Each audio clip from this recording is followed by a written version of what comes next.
नमस्कार दोस्तों, स्वागत है आज की इस वीडियो में। आज मैं आपको अर्धवार्षिक मूल्यांकन का कक्षा 7वीं का विज्ञान विषय देख सकते हैं, विज्ञान विषय का एकदम ओरिजिनल पेपर लेकर आ गया हूं, जो कि एकदम ओरिजिनल है। आपने बहुत से यूट्यूब चैनलों पर देखा होगा, वो ओरिजिनल पेपर की जगह कुछ भी कट कॉपी पेस्ट कर कर क्या करते हैं, वो पेपर बना लेते हैं। घर ही पर पता नहीं कैसे बना लेते हैं, क्या करते हैं, और वो पेपर आप लोगों को उसमें भ्रम में डालते हैं। सिर्फ व्यूज़ के चक्कर में वो लोग फेक पेपर बनाकर अपलोड कर देते हैं। बच्चे क्या होते हैं, इससे भ्रमित हो जाते हैं। परंतु अपने इस जो चैनल है एक्सप्लोर टूवर्ड्स स्टडी, इस पर ऐसी चीज़ें नहीं होती हैं जिससे आपको भ्रमित होना पड़े या फिर आपको परेशानी जाए या फिर आपका पेपर गलत जाए और आपको फेक पेपर पता चले। अपने इस चैनल पर बिल्कुल एकदम ओरिजिनल पेपर अपलोड होता है, शुरुआत से होता हुआ आया है। देख सकते हैं आप, जैसे आपने हिंदी, अंग्रेजी और गणित का पेपर हुआ है जैसा कि अभी आप, तो उसमें आप एकदम आपने मिलाया होगा घर आकर, और अगर आपने नहीं देखा तो आप एक बार मिला लीजिए। अगर आपको विश्वास नहीं है तो मिला भी लीजिए आप, कि एक दिन पहले मैं अपलोड करता हूँ, सुबह या 2 घंटे पहले अपलोड नहीं करता पेपर, एक घंटे 2 घंटे पहले अपलोड नहीं करता। मैं शाम को एक दिन पहले अपलोड कर देता हूँ, जिससे आपको पूरी रात तैयारी करने का मौका मिल जाए। आज भी आप देखिए, आपका पेपर कल है 2 बजे से, और आप चाहें तो पूरा पेपर याद कर कर जा सकते हैं। देखिए इसमें पूरे मैंने क्वेश्चंस के आंसर देख लिए, पूरे उत्तर ढूंढ लिए हैं, और आपके लिए इस पेपर को मैं वीडियो बना रहा हूँ। आप देख सकते हैं। आपको अगर वीडियो पसंद आए तो आप वीडियो को लाइक और अपने दोस्तों के साथ ज़रूर शेयर करिएगा। और अगर आपको कुछ भी दिक्कत है तो वीडियो के कमेंट सेक्शन में कमेंट ज़रूर करिए। अगर आपको अच्छी वीडियो लगे तो उसमें थैंक्स लिखिए, हार्ट शेप बनाइए, जो आपको अच्छा लगे वो करिए। लाइक का, शेयर का इमोजी रहती है वो भेजिए। अगर आपको वीडियो पसंद आ रही है तो कमेंट ज़रूर करिए। अगर आपको वीडियो फ़नी लग रही है तो आप हंसिए उस वीडियो में, पर कमेंट ज़रूर करिए। आप वीडियो में जो भी आपके जैसे भी विचार हो वह कमेंट करिए आप, है ना।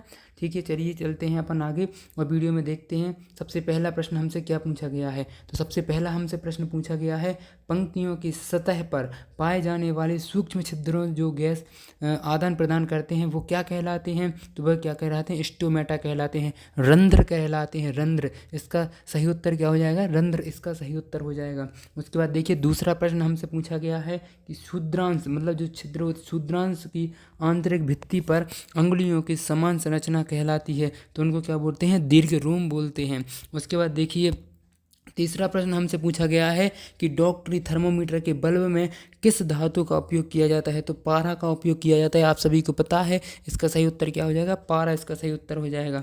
अगर आपने गणित की वीडियो देखी थी और अंग्रेजी की वीडियो देखी थी, और अगर आपको लग रहा कि मैं ओरिजिनल पेपर बनाता हूँ, तो बिल्कुल कमेंट में आप लिखिए थैंक यू सर, और जो भी आपको इच्छा हो लिखने की वह लिख दीजिए। कमेंट पर करना अनिवार्य है, कमेंट जरूर करिए आप, है ना। कमेंट से मुझे पता चलता है आपके विचार क्या हैं और आप क्या चाहते हैं मुझसे, वह मैं पढ़ पाऊँगा और आपसे मैं इंटरेक्शन भी कर पाऊँगा। और अगर चाहते हैं मुझसे वार्तालाप करना या कुछ भी आपके डाउट हैं वह पूछना चाहते हैं, तो मेरे टेलीग्राम चैनल से अवश्य जुड़ जाइए। टेलीग्राम से जुड़ने के लिए आपको टेलीग्राम के ये टेलीग्राम पर एक्सप्लोर टूवर्ड्स स्टडी सर्च करना पड़ेगा। ये लिखा ना, एक्सप्लोर टूवर्ड्स स्टडी, यही चैनल का नाम है और यही टेलीग्राम चैनल का भी यही नाम है। और आप वहाँ पर जाकर हमसे जुड़ सकते हैं और हम आपको वहाँ पर बिल्कुल पूरी सहायता करेंगे। आपकी वार्षिक परीक्षा भी आ रही है, ऐसा तो है नहीं ये परीक्षा अर्धवार्षिक बस हो, वार्षिक भी आई, उसकी भी मैं सहायता करने की पूरी कोशिश करूँगा आपकी। चलिए देखते हैं। उसके बाद जो चौथा प्रश्न पूछा गया है कि गर्म वस्तु से ठंड वस्तु की ओर ऊष्मा का स्थानांतरण किस विधि द्वारा होता है, तो किस विधि द्वारा होता है, संवहन विधि द्वारा होता है। उसके बाद देखिए पांचवा प्रश्न हमसे पूछा गया है कि गुड़हल की पुष्प की पंखुड़ियों का बना सूचांक अम्लों के साथ रंग देता है, तो कौन सा रंग देता है, हरा रंग देता है। उसके बाद देखिए रिक्त स्थान यहाँ से स्टार्ट होते हैं। मैं कोई बकवास करे बिना पूरे क्वेश्चंस बताता हूँ, ये फालतू बकवास नहीं, अपन तो क्वेश्चंस पर ध्यान देंगे, पूरे क्वेश्चन समझने हैं अपन को, है ना।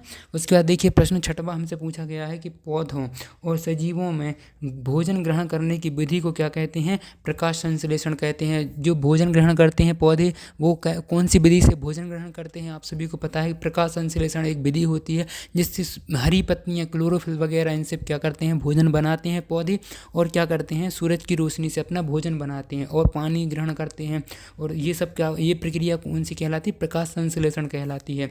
उसके बाद देखिए सातवां प्रश्न हमसे पूछा गया है, 2 बार प्रकाश संश्लेषण का इसमें क्वेश्चन आया है। देखिए छठवां प्रश्न भी प्रकाश संश्लेषण से रिलेटेड था और सातवां प्रश्न भी प्रकाश संश्लेषण से रिलेटेड है। इसमें पूछा है कि हरे पदार्थ प्रकाश संश्लेषण प्रक्रम द्वारा अपना खाद्य स्वयं संश्लेषित करते हैं, तो कौन सी प्रक्रिया होती है, वो प्रकाश संश्लेषण कहलाती है। उसके बाद देखिए आठवां प्रश्न हमसे पूछा है कि चबाने एवं पसीने वाले दांत कौन से कहलाते हैं? प्रीमोलर कहलाते हैं। कौन से दांत कहलाते हैं? प्रीमोलर कहलाते हैं। उसके बाद देखिए 9वां प्रश्न, आमाशय पेप्सिन का स्त्रावण। स्त्रावण मतलब क्या होता है? जो अपने जो आमाशय में जो भोजन पचता है तो वो पचने के लिए कौन सी उसकी ज़रूरत पड़ती है? तो पेप्सिन की ज़रूरत पड़ती है। पेप्सिन में अपना आमाशय जाता है, वहाँ पर इसका आमाशय पेप्सिन के द्वारा क्या होता है? टूटता है। पेप्सिन के द्वारा ही टूटता है, अपना भोजन होता है जो आमाशय में, तो उधर से वो उसी में यही पूछा कि स्त्रावण करता है, तो क्या करता है? आमाशय पेप्सिन का स्त्रावण करता है। उसके बाद देखिए 10वां प्रश्न हमसे पूछा, आसुत जल की प्रकृति कौन सी होती है? उदासीन होती है। आसुत जल की प्रकृति कैसी है? होती है उदासीन होती है। उसके बाद देखिए यहाँ से हमारे अति लघु उत्तरीय प्रश्न स्टार्ट हो जाते हैं जो कि 11 से 16 तक हैं। और देखिए यहाँ पर पहला प्रश्न पूछा गया है हमसे कि जड़ द्वारा अवशोषित जल एवं खनिज पत्ती तक किस प्रकार पहुँचते हैं। तो देखिए 12वां प्रश्न, हम सबसे पहले अपन इसमें चित्र बनाना है आपको प्रकाश संश्लेषण का। प्रकाश संश्लेषण आपने पढ़ा होगा साथ में, बहुत इंपॉर्टेंट है विज्ञान में। तो देखिए 2-3 प्रश्न आ गए प्रकाश संश्लेषण। प्रकाश संश्लेषण का चित्र भी आया है, तो आपके पास पूरा टाइम है प्रकाश संश्लेषण के चित्र की प्रैक्टिस कर लीजिएगा। मैं आपको और प्रकाश संश्लेषण का चित्र भी बताऊंगा अभी वीडियो में आगे। देखिए सबसे पहले अपन 11 प्रश्न देख लेते हैं। 11 प्रश्न क्या पूछा गया था कि जड़ द्वारा अवशोषित जल एवं खनिज पत्ती तक किस प्रकार पहुंचते हैं। तो चलिए ये वाला प्रश्न देखते हैं। तो जो हमारी जड़ होती है वहाँ अवशोषित जल है, जो अवशोषित जल है वो खनिज है, वो पत्तियों तक कैसे पहुँचता है? वाहिकाओं द्वारा पहुँचता है। किसके द्वारा पहुँचता है? वाहिकाओं के द्वारा पहुँचता है। उसके बाद देखिए हमसे अगला प्रश्न पूछा गया है। अगला जो है प्रश्न था प्रकाश संश्लेषण का चित्र। तो मैंने एकदम पूरा बाकायदा नाम लिखते हुए इधर पर पूरा ग्लूकोस, ये पूरा एकदम पूरा ओरिजिनल जो आपको लिखना चाहिए, नामांकित वाला प्रकाश ऊर्जा मिल रही है यहाँ से इसको सूर्य की। और देखिए पत्ती बनी है पूरी, इस प्रकार आपको एक पौधा बना देना, उसमें प्रकाश संश्लेषण करता हुआ एक चित्र बनाना है। उसके बाद देखिए अगला प्रश्न, चलते हैं अपन अगले प्रश्न की ओर। तो 13वां प्रश्न है, 13th वाला प्रश्न हमसे पूछा गया है कि मानव पाचन तंत्र में पाचन रस स्त्रावित करने वाली प्रमुख ग्रंथियों के नाम लिखिए। जो मानव में अपन जो पाचन करते हैं उसमें पाचक रस होते हैं, तो उनकी ग्रंथियाँ होती हैं जिनके सहायता से हमारा भोजन क्या होता है? पचता है। तो वही आपको बताना था इसमें। तो चलिए देखते हैं, समझते हैं क्या है इसमें। आमाशय की जो आंतरिक भित्ति रहती है, क्षुद्रांत और आहार नल होता है, इससे संबंधित विभिन्न ग्रंथियाँ जैसे कि लाल ग्रंथि हो गई, यकृत हो गया, अग्नाशय हो गया, पाचक रस हो गया, स्रावित, ये सब ग्रंथियाँ हैं। यकृत हो गया, आमाशय हो गया, इन सब की सहायता से हमारा क्या होता है? भोजन पचता है। तो इन्हीं के आपको नाम लिखने थे, जैसे लाल ग्रंथि हो गई, यकृत, अग्नाशय और पाचक रस स्रावित करती हैं। ठीक है दोस्तों। उसके बाद देखिए अपन आगे वाला करते हैं। अगला क्वेश्चन क्या था हमारा? 14वां प्रश्न आपसे पूछा जाएगा। ये एकदम ओरिजिनल पेपर है और आप बिल्कुल इसको रट कर जाइएगा, है ना। एक भी क्वेश्चन नहीं चूकने वाला आपका। पूरे में से पूरे 60 में से 60 नंबर आपको मिलेंगे। एक भी अगर क्वेश्चन डिलीट अगर ऐसा हो कि आपकी परीक्षा में नहीं आया तो मुझे कमेंट करके बताइए कि सर ये वाला क्वेश्चन नहीं आया था, तो मैं बताऊँगा। फिर पूरे ओरिजिनल पेपर एकदम A to Z आएगा आपका। देखिए ऐसे पदार्थ जो ऊष्मा का स्थानांतरण नहीं करते उनको परिभाषित का उदाहरण लिखिए। तो आपको क्या करना है? इसका उदाहरण लिखना है 14वें का। तो देखिए यहाँ पर संवहन, यहाँ दिया है कि क्या दिया है? यहाँ पर दिया है कि यह संवहन इसके अणुओं की गतिविधि द्वारा ऊष्मा स्थानांतरण होती है। यह केवल तरल पदार्थ और द्रव में होती है, ना कि ठोस व्यक्ति, क्योंकि ठोस कण एक स्थान से दूसरे स्थान तक गति नहीं कर सकते। उदाहरण के लिए स्टोव एक घड़े पर उबलने पानी का रख दिया जाए तो उसमें क्या होता है? उसकी वृद्धि बढ़ जाती है वायु की। यह आपको पूरा आंसर लिख देना है 14वें का।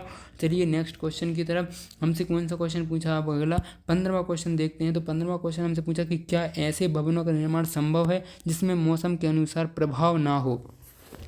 तो क्या ऐसे भवनों का निर्माण संभव है? तो हाँ बिल्कुल, जिसमें संभव है कि जिसमें मौसम का अनुसार प्रभाव ना हो। ये आप उसमें भैया टेम्परेचर अच्छा कर लीजिए तो ठंड नहीं लगेगी, गर्मी नहीं लगेगी। तो क्या ऐसा संभव है? तो लिख दीजिए हाँ ऐसा संभव है। बस आप हाँ लिखने पर आपको क्या मिल जाएंगे? 2 नंबर मिल जाएंगे। उसके बाद देखिए 6वां प्रश्न पूछा है हमसे, नीले लिटमस पत्र को 1 बिलियन में डुबाया गया, वह नीला ही रहता है। तो लिटमस पत्र में कोई रंग परिवर्तन ना होने का क्या कारण है? तो आप सभी को यही पूछा है कि इसका कि जो लिटमस पेपर रहता है उसका, तो देखिए यदि बिलियन में डूबा हुआ नीला लिटमस पेपर नीला रहता है तो इसका मतलब है कि वो बिलियन या तो क्षारीय है या फिर उदासीन है। यह 2 कारण हो सकते हैं, वो क्षारीय होगा या फिर उदासीन होगा, यही लिख कर आना है आपको। उसके बाद देखिए 17वां क्वेश्चन हमसे प्रश्न पूछा है कि पादपों में सहजीवी संबंध को उदाहरण सहित लिखिए। तो आपको बताना है कि जो पादप रहते हैं उनके सहजीवी उदाहरण सहित लिखना है। पादपों के सहजीवी संबंध किस प्रकार हैं। तो देखिए यहाँ पर 17वां क्वेश्चन का आंसर ये है कि कुछ जीव एक दूसरे के साथ रहते हैं तथा अपना आवास एवं पोषक तत्व एक दूसरे के साथ बांटते हैं, इसे सहजीवी संबंध कहते हैं। उदाहरण के रूप में कुछ कवक होते हैं, वृक्षों की जड़ों में रहते हैं। वृक्ष कवक का पोषण करने का प्रदान करते हैं, बदले में उन्हें जल एवं पोषक के अवशोषण में सहायता मिलती है। तो जो आपके अगर आपको ये समझ नहीं आया तो आप इसको रट लीजिए, इसमें कोई दो में राय नहीं है। अब तो अभी आपके पास टाइम भी है भरपूर, आप इसको रट लीजिए पूरा अच्छे से। उसके बाद देखिए प्रश्न 18वां कि उस कार्बोहाइड्रेट का नाम लिखिए जिसका पाचन रूमिनेंट द्वारा किया जाता है परंतु मानव द्वारा नहीं किया जाता, तो किसका कारण लिखना है। तो रूमिनेंट क्या होता है, जुगली करने वाला जानवर। क्या होता है कि जुगली करने वाला जानवर होता है। तो उस कार्बोहाइड्रेट का नाम लिखना है आपको। तो चलिए उस कार्बोहाइड्रेट का नाम देखते हैं क्या है। तो जो रूमिनेंट रहता है अथवा रेमंथी सेलुलोज नामक कार्बोहाइड्रेट का पाचन करता है। किसका पाचन करता है, आपको यह नाम याद होना चाहिए, सेलुलोज नामक कार्बोहाइड्रेट का पाचन करता है, जबकि इसका पाचन मानव नहीं कर सकता। रोमंथी पशुओं में छोटी आंत और बड़ी आंत के बीच एक थैलीनुमा संरचना पाई जाती है जिसमें कुछ विशेष प्रकार के जीवाणु होते हैं और वो क्या करते हैं, उसका पाचन करते हैं। तो यह आपको नाम याद रखना है कि जो रूमिनेंट है वह क्या करता है, सेलुलोज नामक कार्बोहाइड्रेट का पाचन करता है। चलिए देखते हैं नेक्स्ट क्वेश्चन हमारा क्या है 19वां। तो 19वां क्वेश्चन हमसे पूछा कि प्रयोगशाला तापमापी एवं डॉक्टरी थर्मोमीटर के बीच समानता एवं अंतर लिखना है आपको। तो चलिए ये वाला देख लेते हैं, आपको अंतर लिखना है। समानताएं, जो समानताएं हैं वो यहाँ से स्टार्ट हैं और जो अंतर है वो यहाँ से स्टार्ट है। आप अच्छे से गौर करिए, आप कंफ्यूज मत होना इस क्वेश्चन में। आपको समानताएं भी लिखनी है और अंतर भी लिखने हैं। तो समानताएं में उपयोग लिख सकते हैं आप, स्केल लिख सकते हो, धातु से बना। जैसे दोनों जो तापमापी और थर्मोमीटर है वो दोनों कैसे बनते हैं, दोनों तापमान की माप करने के लिए उपयोग के लिए बनते हैं। किसके उपयोग के लिए बनते हैं, माप करने के लिए बनते हैं। और स्केल देखें तो इन दोनों की स्केल समान होती है, डिग्री फ़ारेनहाइट या फिर सेल्सियस होगी।